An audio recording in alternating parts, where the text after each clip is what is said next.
Today's webinar will be recorded, so if you want to refer to it in the future, you can feel free to see it on our website in about a day or two after the recording by clicking on the YouTube icon on our homepage of our website.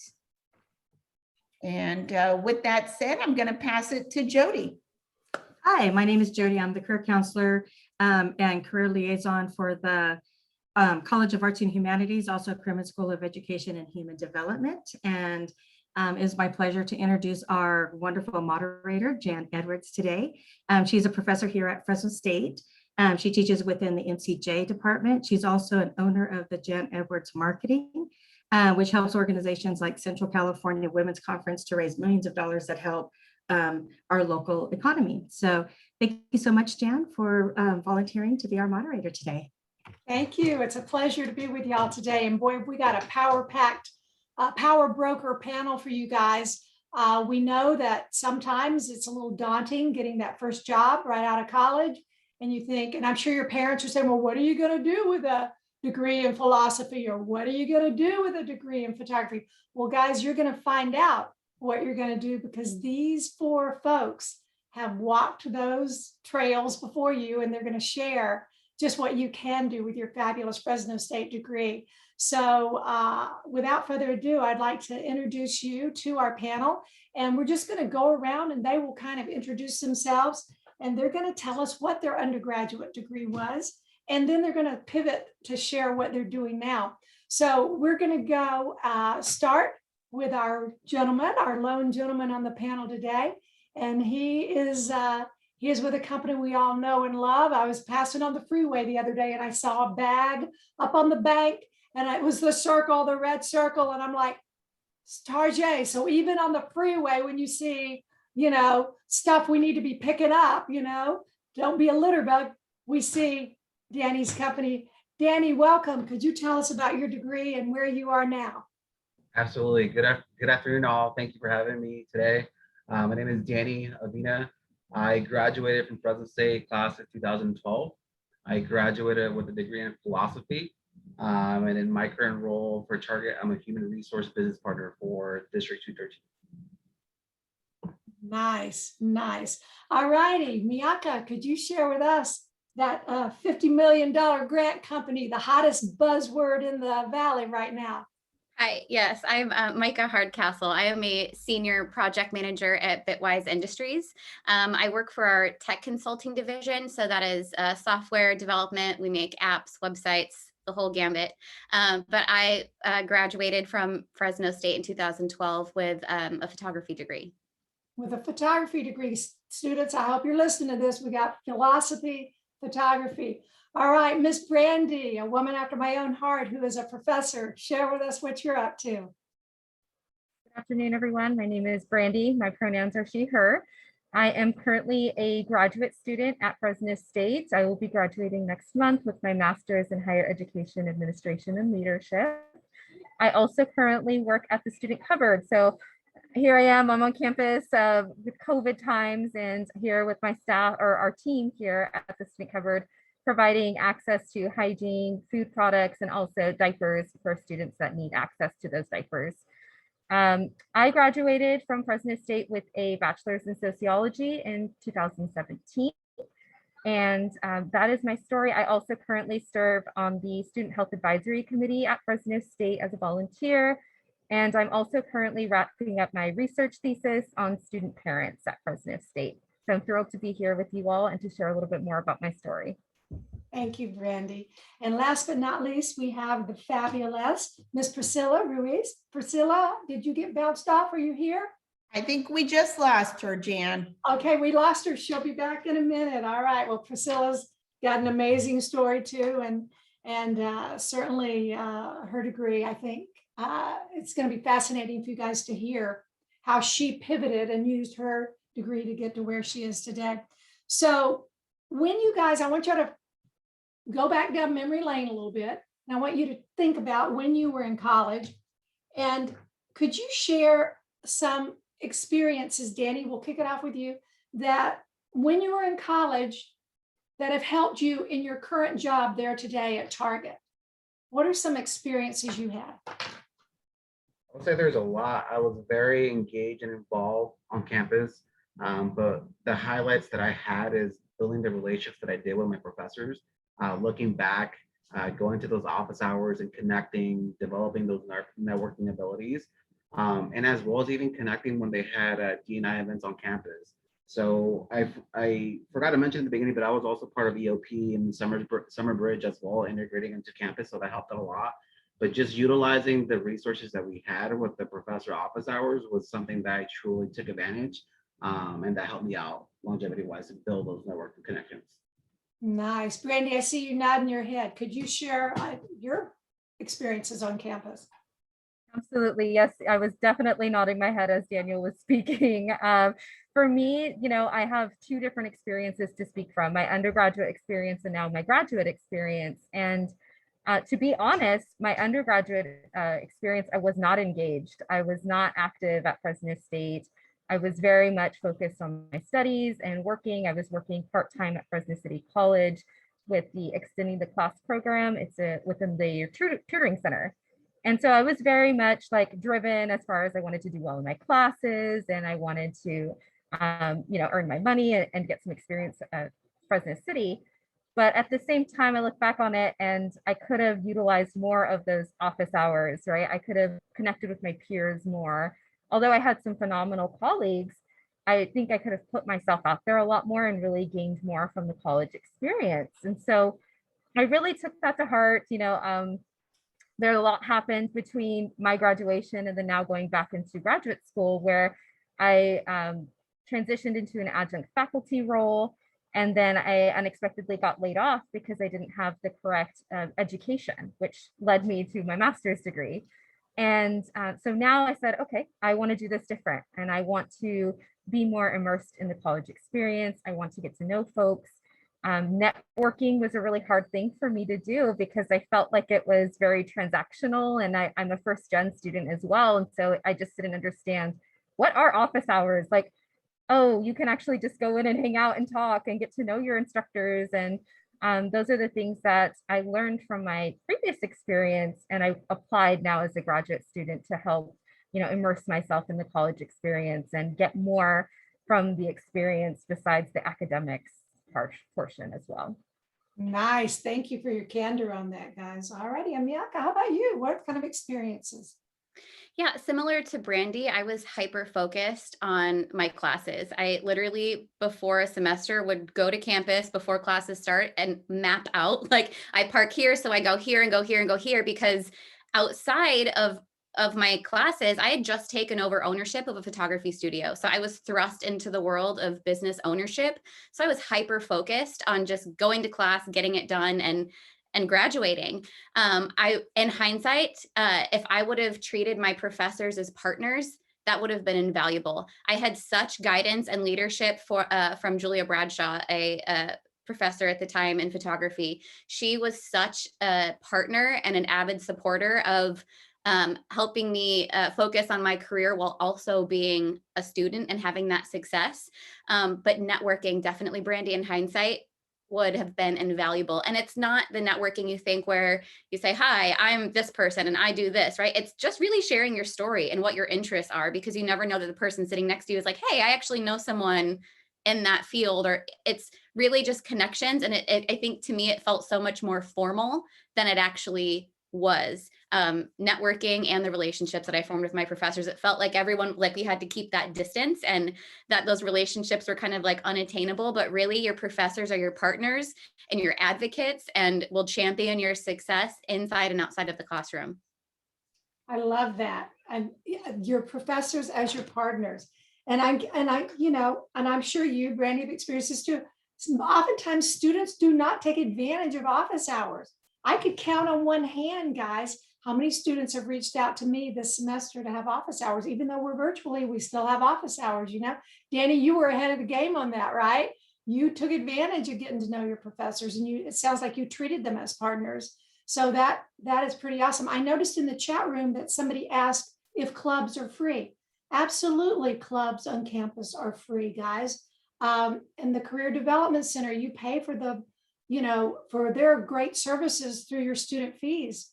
So take advantage of that. And that kind of sends me to my next question.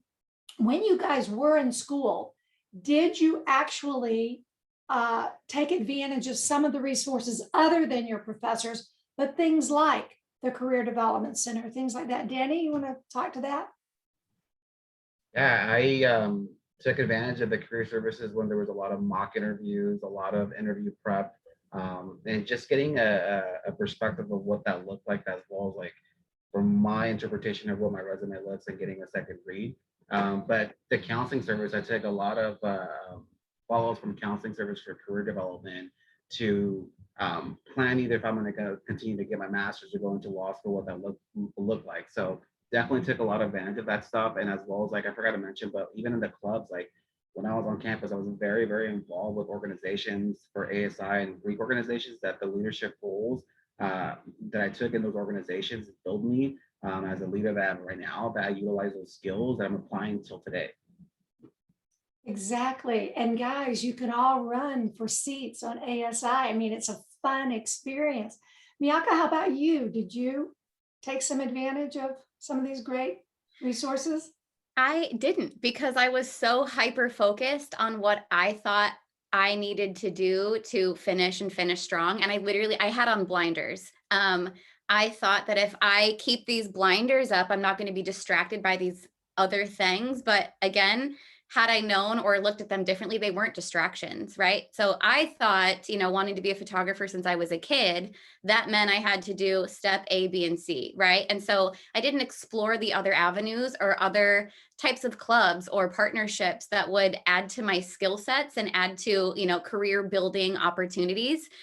So if you're doing something similar to what I did, I would strongly encourage you to branch out just a little bit, because it doesn't even have to be something on your major path or your career trajectory. I oftentimes think it's better to add something into the mix that's outside of your current wheelhouse.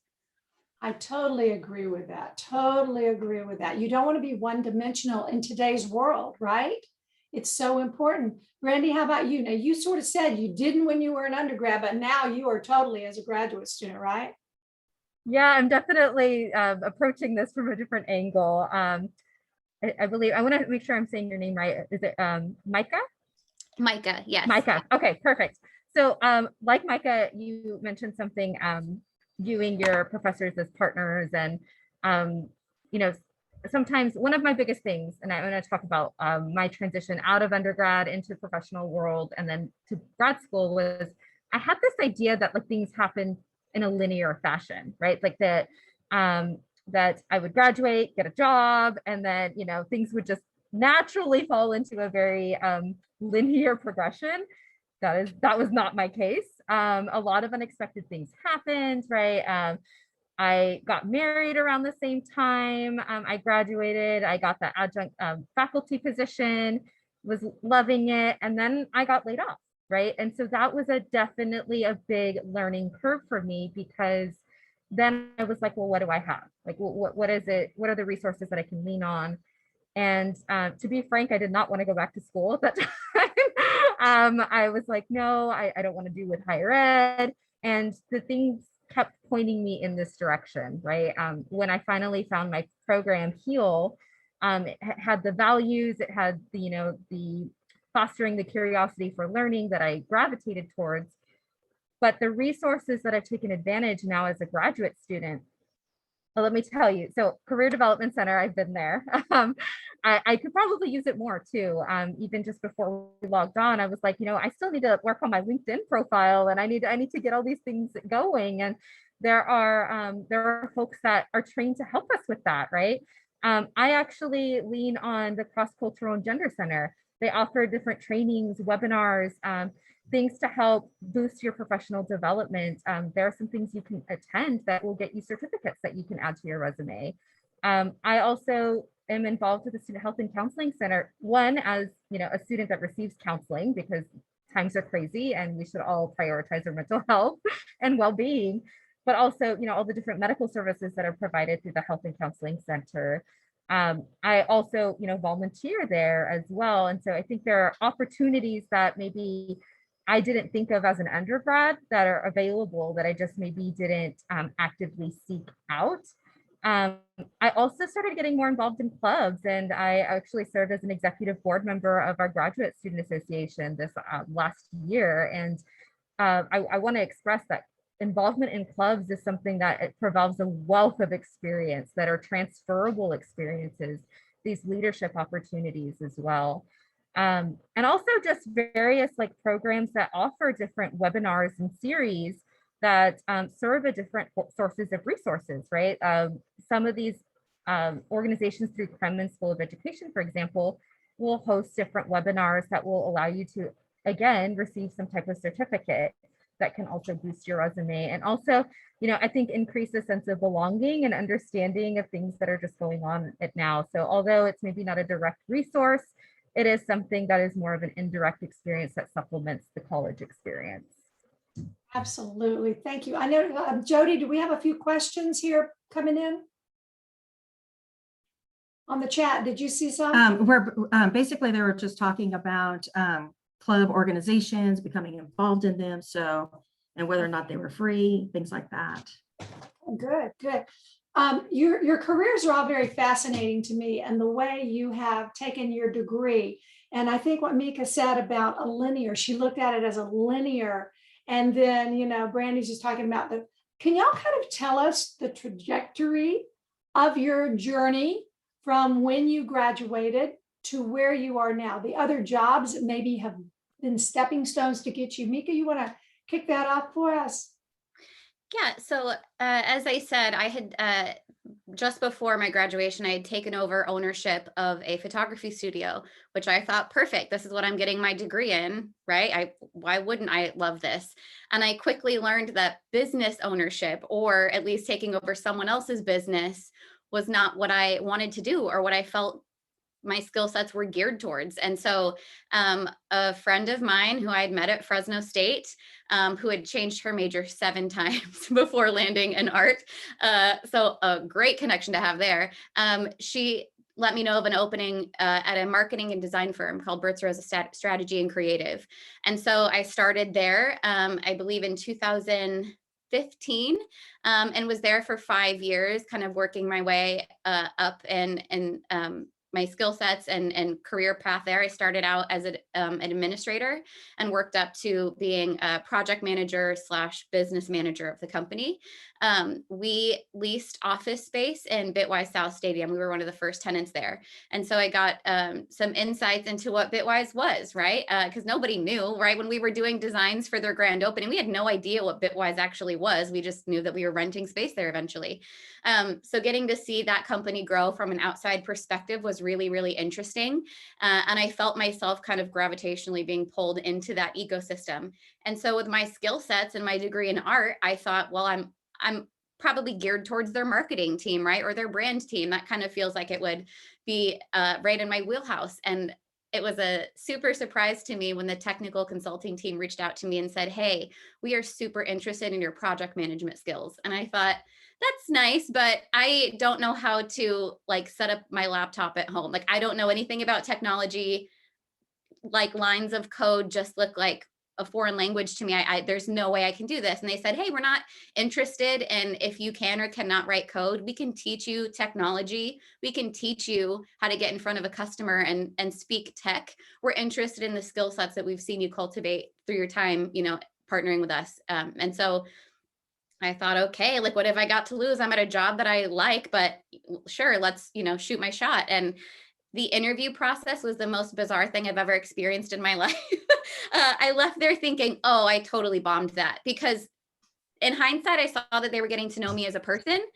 They weren't, you know, and I'm talking about my skill set, sure, but I didn't do that thing where I said, and here's why I'm strong at this, and here's how I can do that, and let me be a member on your team. It was a conversation because they wanted to know me as a person, and, you know, my skill sets kind of were secondary. And so I honestly thought I had bombed it. And 45 minutes later, I got an email offer and thought, like, they must have added my name on accident, right? Like, maybe they were reaching out to Mike and accidentally typed. So I emailed back, are you sure? You know, because it was just such a surprise to me. But that is the environment that Bitwise is. Our slogan is no one belongs here more than you. And it's truer than true.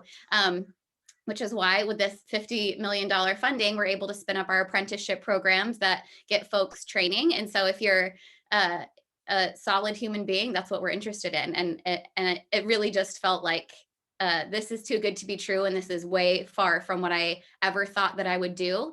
But I'm finding that I am able to use the skill sets that I've cultivated through my career at Fresno City College and at Fresno State, through those past careers that I had and was in. They've allowed me to use those and really flex my strengths in this tech-specific environment. Guys, is that not an amazing story to hear Hamika's career path? And that is what you've got to know, guys. You've got to know you've got this great degree, but it is not going to be a linear straight line where it takes you. Danny, how about you? Philosophy to now HR? Tell us. Yeah, I changed my degree multiple times when I was going to school there. I originally was going to school to study music, but all in the fine arts. And I was in the path of going into law school afterwards, and I was working with the philosophy department to take multiple internships locally at the Fresno Public Defender's Office, as well as Central California Legal Services. So I found out overall that I didn't want to go into law school. That was not suited for me. So not only the classes that I took, but as well as the organization and leadership and just the close contact that I had with all my advisors and my mentors within Fresno State, like I was slowly developing, like I have a passion for developing teams. I have a passion for restructuring organizations, and that was falling into HR. I wasn't in the business side of everything, but I love the whole concept of theories and having, ethical conversations with leaders. So that I found that as an interest, and I took advantage of all the stuff that Fresno State had, and now it's impacted me where the coursework that I took in a lot of my philosophy classes have helped me for like grant writings or even like job descriptions or a lot of the literature that we have to write for HR and having those conversations with individuals throughout the company.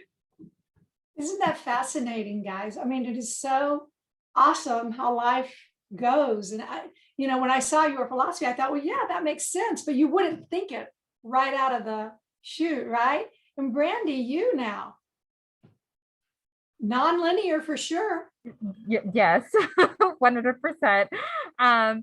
So I'd like to maybe start back a little bit before. So I attended a community college. I originally went in as a psych major, and I, on a whim, I'm sure some of y'all that are watching today had this experience, but I wanted to stay full-time. I needed to stay full-time. And one of the classes I couldn't get in. And so I was like, okay, I need to find another class. And I ended up in a sociology of family course. And I was like, okay, it's transferable. It's what I need. I don't know what this is. And I took the course and I loved it. And this is something, it's kind of like these unexpected events that maybe lead you where you never expected yourself to go. And from there, I fell in love with the discipline. I fell in love with the critical thinking, the dismantling of internalized thoughts, and really just critiquing how we've manifested our own as humans, just different assumptions and perceptions about things in our world. And so I transferred to Fresno State as a sociology major. I studied inequality, race, ethnicity, and family, and those were kind of my areas of focus. That I also taught or tutored sociology at Fresno City College. So that was what I did at the extended class program. And so I loved the discipline so much. I was like, actually, I was terrified for my first job as a tutor. And I only applied because one of my instructors recommended that I apply. And so it's funny, we talk about professors as your partners, as your colleagues, as your advocates, and sometimes professors or others that are around us see our skills and see our potential sooner than we see it in ourselves. And so this is kind of what led me. I promoted pretty quickly within this program from a student leader to a mentor to the adjunct faculty within the program, where I assisted with supervision and mentoring. And it really was an incredible experience and very applicable to my discipline. Although I wasn't studying family in my role, I was still, immersed in higher ed and really kind of thinking about what are the points of access, what is the role, what is the importance of this program, especially with high impact courses, and being able to support folks as they complete their degrees or their certificates, and if they want to transfer so that they can. And I felt that my sociology degree was definitely applicable to that work. It provided me a lens in which to view my work and to remain equity focused, inclusive, and to have an experience working with diverse folks. And so my degree was definitely something that set me up for success there. And even more so as I transitioned into graduate school. And this is something that my degree, the research skills, the knowledge, the critical thinking really came to fruition. As I mentioned earlier, I'm wrapping up my first like legitimate research study. And I often reflect back to my undergraduate degree and the courses I took and the instructors that supported me along the way. And I don't want to underestimate the power of and the support that faculty provide, because to be honest, I didn't know what graduate school was. As an undergraduate student, I never saw myself being in a space where I am now. And it took one instructor saying, you know, Brandy, I think graduate school would be a good thing for you. And just planting that seed and thinking about, oh, this could be something that could be attainable for me in the future. It doesn't have to be right away. And I was definitely at that time a little insecure because I thought I had to go straight into graduate school. That was a very real feeling for me, that I thought, okay, you graduate and then you go straight into grad school and you have to have things figured out. You have to know exactly what you're doing.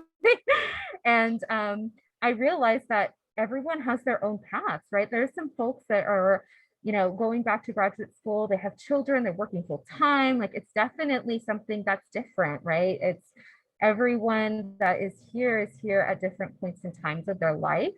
And I think that's something that we should honor, right? And that's something that we all bring a wealth of knowledge and love for our communities and the people that we're immersed with. And that's okay if we have different trajectories, right?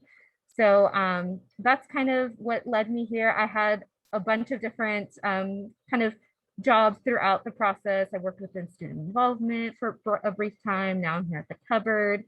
And I will tell you, I've done a lot of interviews, a lot of applications, and testing that comes with job processes. And I really do think that speaking with folks that are well-informed about applying for jobs, your resume, your CVs, what to expect, doing mock interviews, those things are very important. And so if you have opportunities to utilize, especially while you're a student, I highly recommend that you go at least check it out, because it's very helpful when you go through that first really rocky run with someone that's going to support you and provide you feedback, versus being in your interview for the first time and then thinking, oh my gosh, this is not what I expected. I didn't say what I wanted to say, or I didn't know what to do. So I highly recommend, wherever you are, it's okay if things aren't happening the way that you wanted them to. Be strategic about where you invest your time. If it's something that you really believe in and you want to go in, it's okay if you start at a lower position and then promote up within.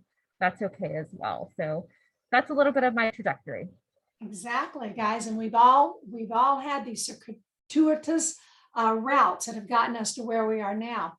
I want to, bridging on what Brandy just said, and I want to start with Danny here. Danny, what do you look for in a hire, and what advice could you give to these students who are going to be graduating now in 2 weeks? What do you look for? What traits are you looking for? Any type of leadership involvement with their campus or clubs, but as well as like if they don't, just overall leadership. You can even apply it to like case studies that they're doing in class. At the end of the day, like how are you like problem solving? Because like, believe it or not, working at Target, we're constantly problem solving transactions, working in the back. We come into situations that we have to pivot. Coming out of 2021, there was a lot of pivoting coming out of that year. So being confident, making a decision, and then if you fail, that's okay. We're going to learn from it and build upon that. But just leadership traits are always very important, because going back to Brandy's experience of like taking multiple roles, like I started working for Target when I was going to undergrad, and I was a team member, I was a seasonal team member, and I stuck it out. And it was good to have an extra crash during the summer because I didn't want to move back to Bakersfield. But just eventually promote or taking multiple roles and then those leadership roles and getting that feedback And being open to feedback overall is also a huge attribution to where I'm at right now. And, apply my leadership skills too. Nice, nice. How about you, Mika? What are you looking for when you're hiring people? Yeah, we've just gone through a few iterations of our hiring and interview process.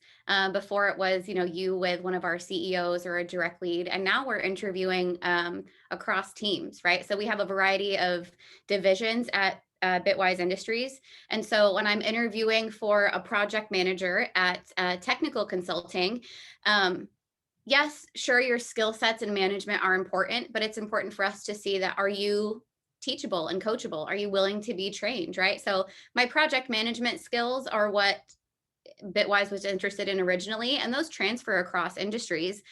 But the fact of the matter is this new environment was new to me. And so, yes, while skill sets are the same, that environment was going to change. And so are you open to being trained and being coached? Are you willing to bring your skill sets into this specific industry? When we're interviewing for someone across other teams, how are you conversely, right? Can you hold a conversation? Can you be engaging? We don't always expect that every single person on our team is an extrovert. In fact, we welcome introverts, right? Personality types are the salt of who we are. And so, but are you engaged, right? Are you a part of our ethos, which is we're very community driven. We're very focused on education and training. We're focused on cultivating relationships and empowering one another. And so that's what Bitwise really looks for in our potential team members. Are you willing to put in the work and be a partner with us and a team member with us? Nice, nice. Brandy, over at the food bank, are those similar things that y'all look for? What do you look for over there for folks who are volunteering or working there? I'm not in a current role where I'm doing the hiring, but I can speak to on what I've seen recently as I'm going through different interviews. And so some of the things that I'm noticing that are being highlighted are, yes, leadership skills. How you receive and implement feedback is definitely something that I've noticed a lot.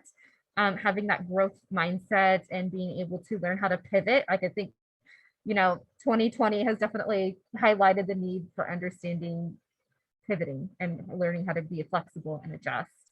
And I will speak to maybe just some of the positions within my field.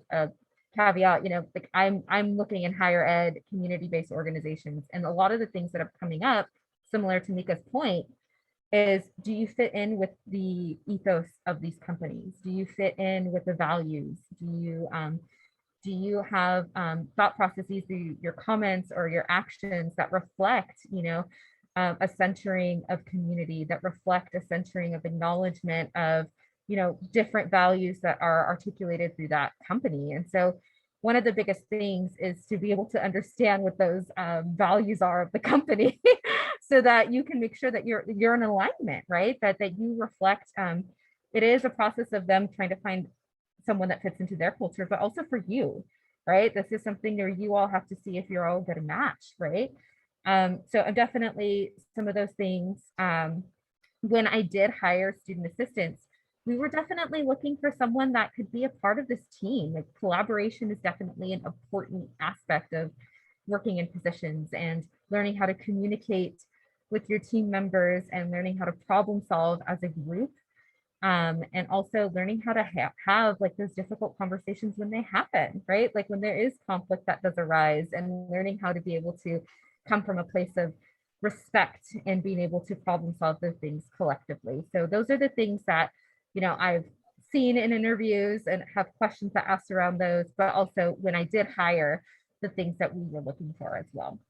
Exactly. Well, let me ask you kind of a loaded question now, guys.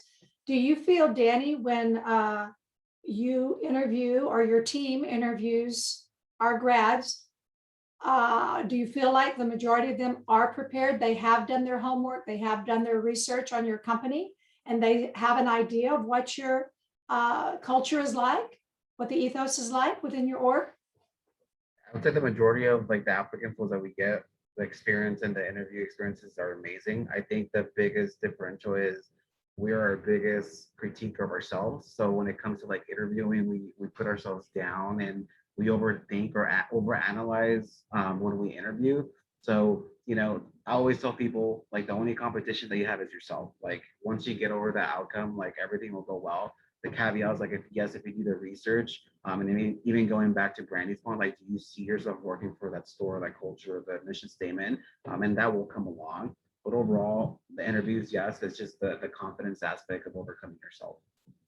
Very cool. Overcoming yourself, guys. We need to remember that. Mika, how about you? Do you feel like your applicants from Fresno State are coming in prepared and ready and they've done their research? Yeah, because one of our first questions is why Bitwise?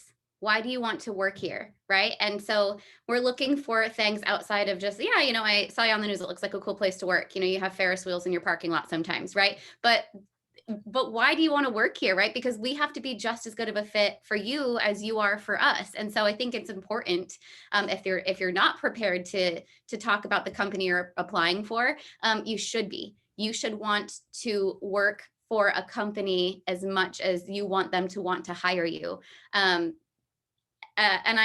a lot of us at Bitwise have kind of scar tissue horror stories, right? Of some companies that maybe we didn't always align with in the past, but it really kind of makes you appreciate when you find the right spot for you, you're going to know if it's a right fit, right? And so if you're not prepared, I would recommend that you do prepare yourself, get to know the company and get to know if it's a place where you feel like, yeah, I could see myself being integrated into this culture. What's their corporate culture like, right?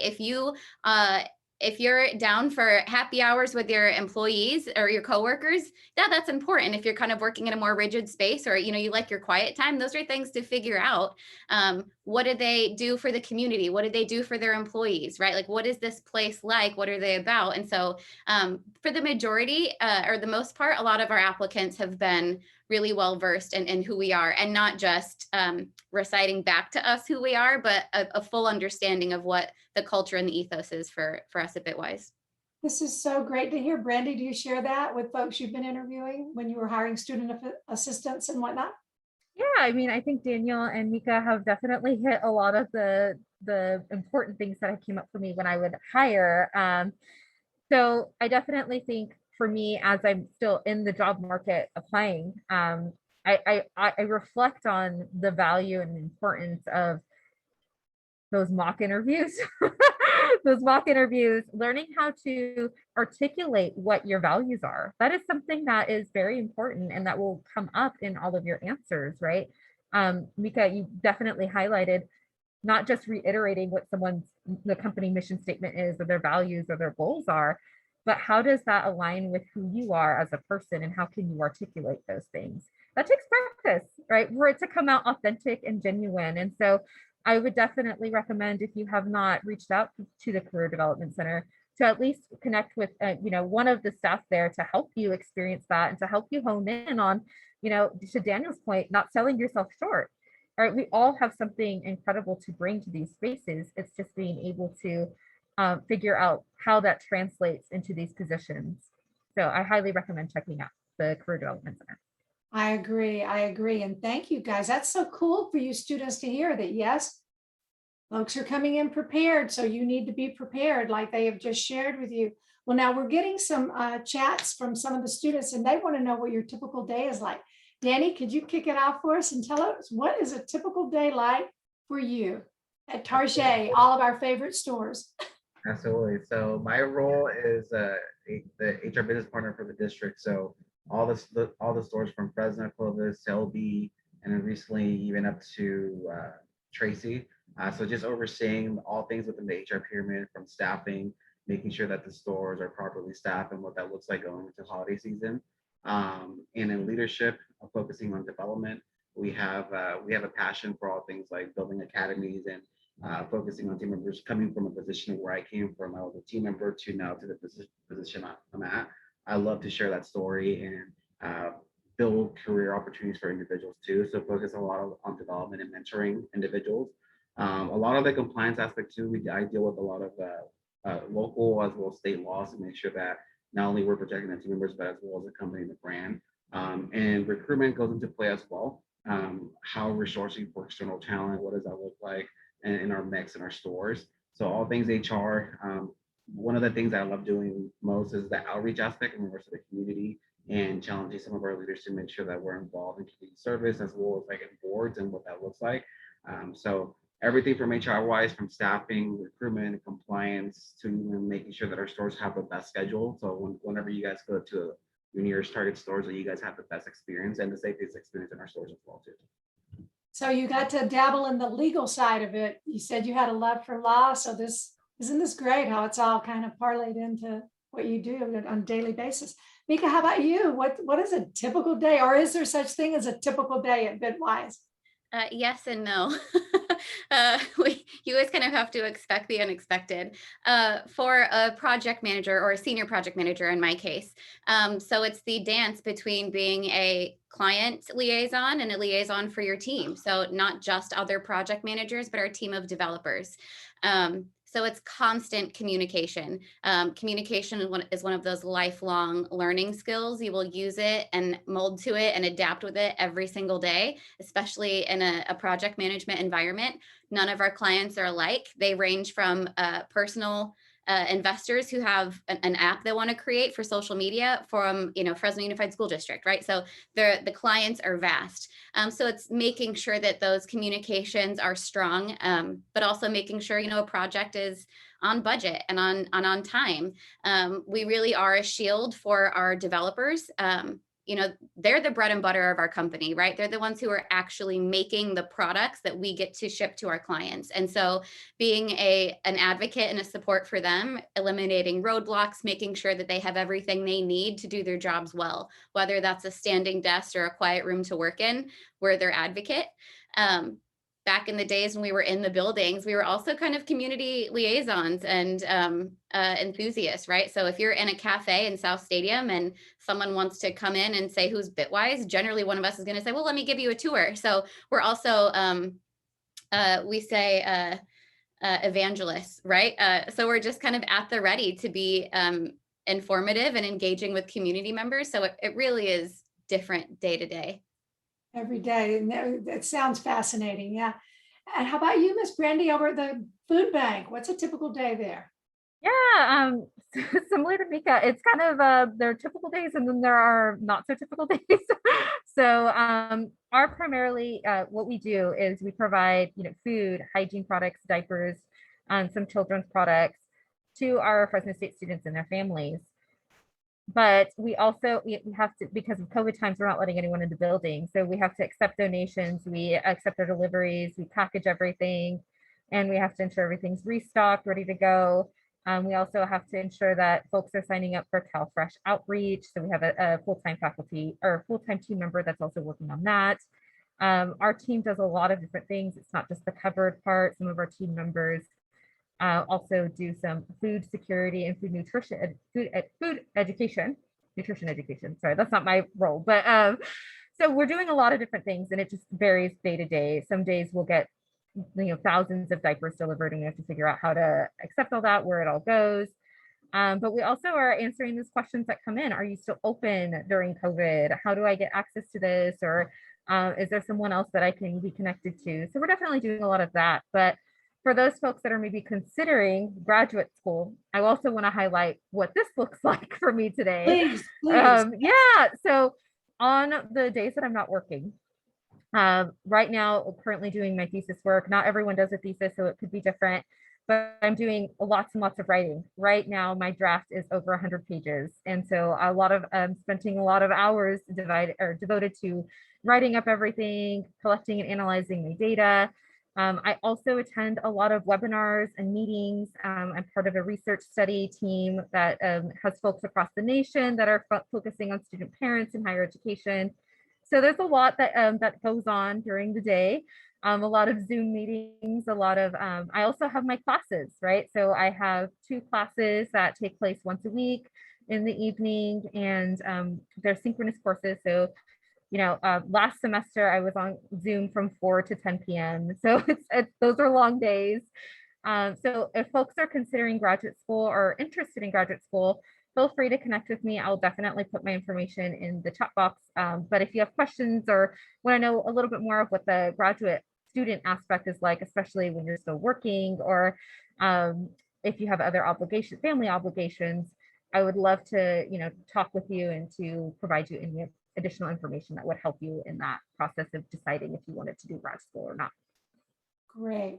Another question that came in is, how do you recommend someone interviewing for a job makes themselves stand out?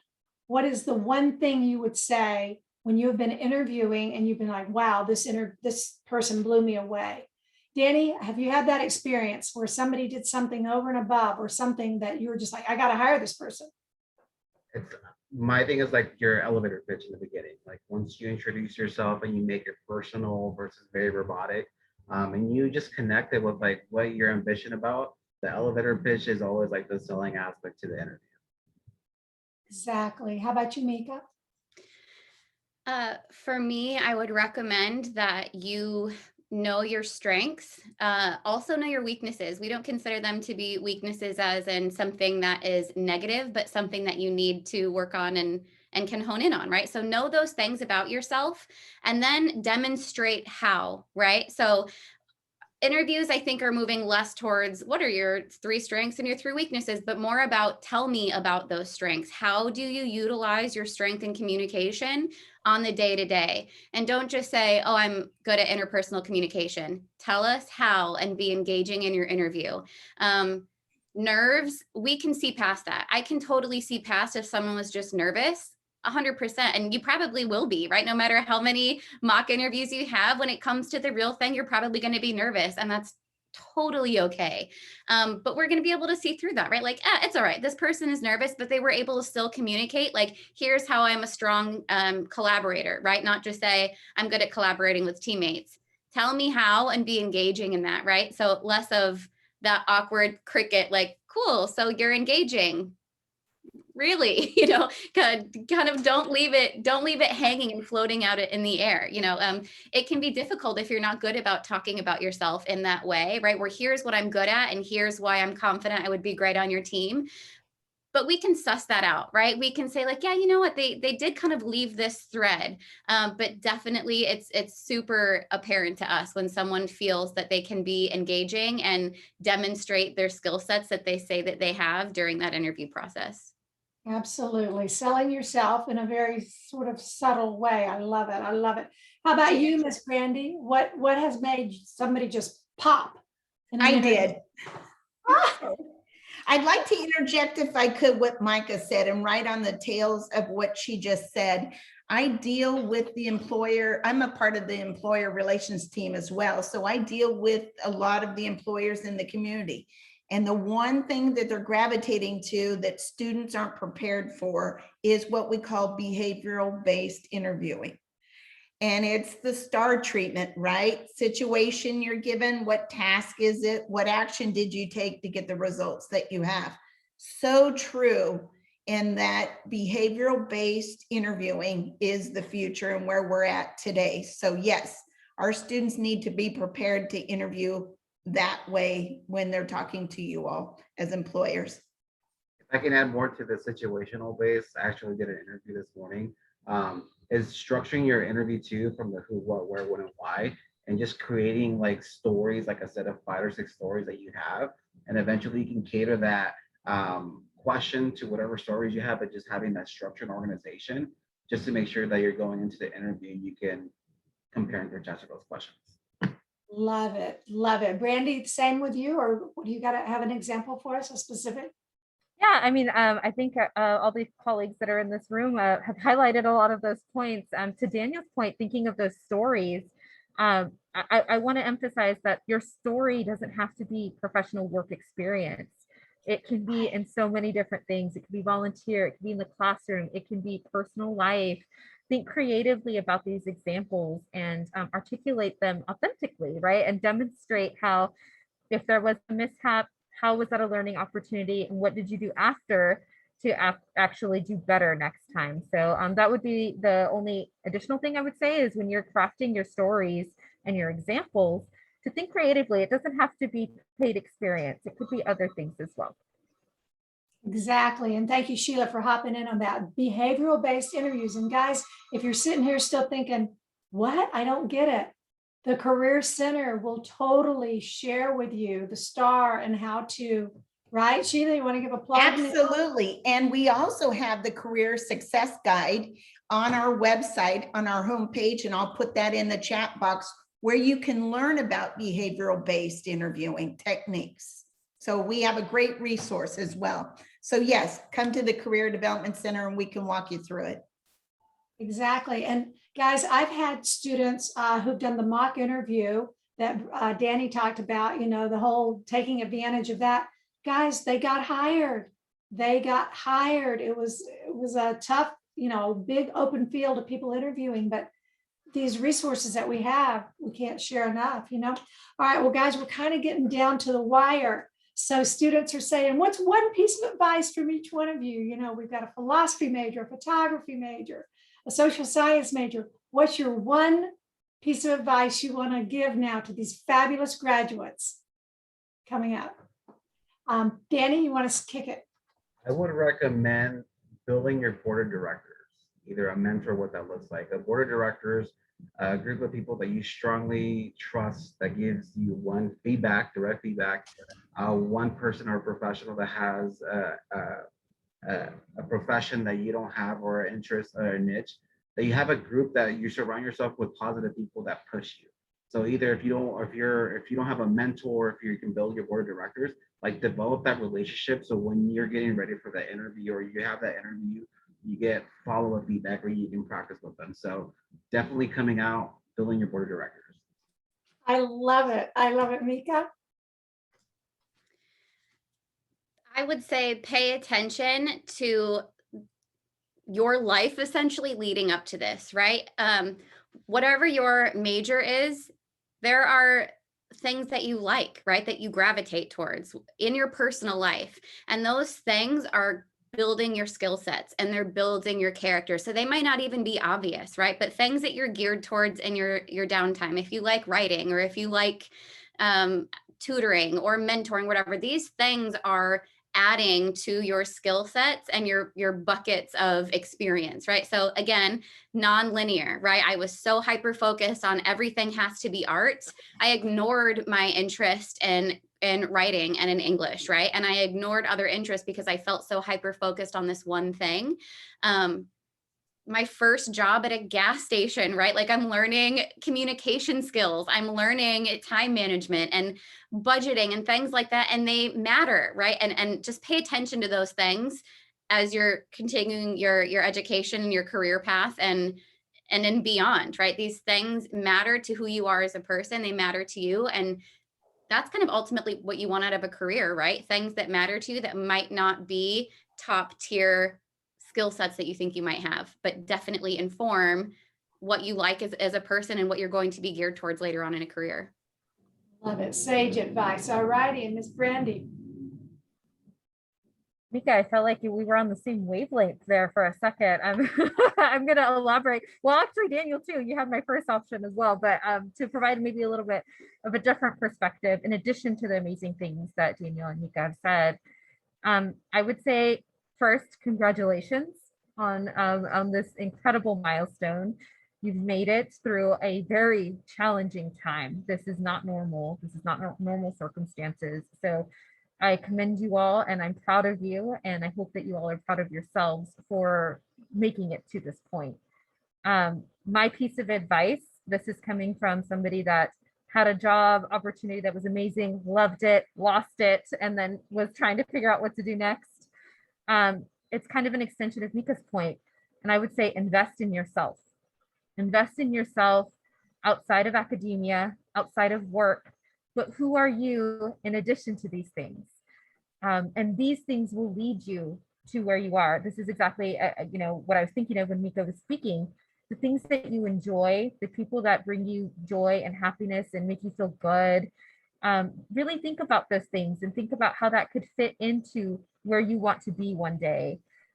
Because at the end of the day, we are more than just employees, right? We have so many other things that are happening. So take the time to invest in yourself.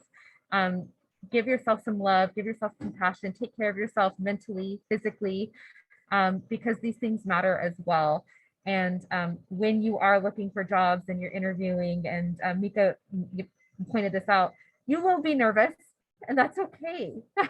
One of my great mentors told me, when you're nervous, it means that you just care a lot. And when I think about that way, I'm like, yes, it's a good thing to be nervous because it means I care. And so invest in yourself and lean into feeling uncomfortable. Lean into these experiences because they will build your character, they will build your life experience and your skill set. I love it. Well, ladies and gentlemen, y'all have been an amazing, amazing panel today. I can't thank you enough. I feel like we've all grown so much from just hearing your sage comments. So thank you. And graduates, you can reach out to these people, right? Danny, Mika, Brandy, we can all reach out on LinkedIn and or via email, and then, keep the conversation going. So thank you so much. And now I'll turn it back over to Sheila. Thank you all so much for joining us. If you haven't already done so, if you could put your contact email information in the chat box. So in case any of the attendees today want to reach out to you, that would be helpful. And thank you, Jan, so much for moderating today's webinar. I appreciate it. I know Jody appreciates it, and the students, most importantly, appreciate it. The thing I want to reiterate here is you get out of it as much as you put into it. And you heard from the panelists today to be involved. They were involved. They joined clubs and organizations. We want to encourage you to do the same during your academic career. That's going to help you on your resume, help you in the interview, and ultimately help you land the job you're looking for, your dream job. So thank you all, and we appreciate you attending today. Thank you. Nice to meet you all. Thank you.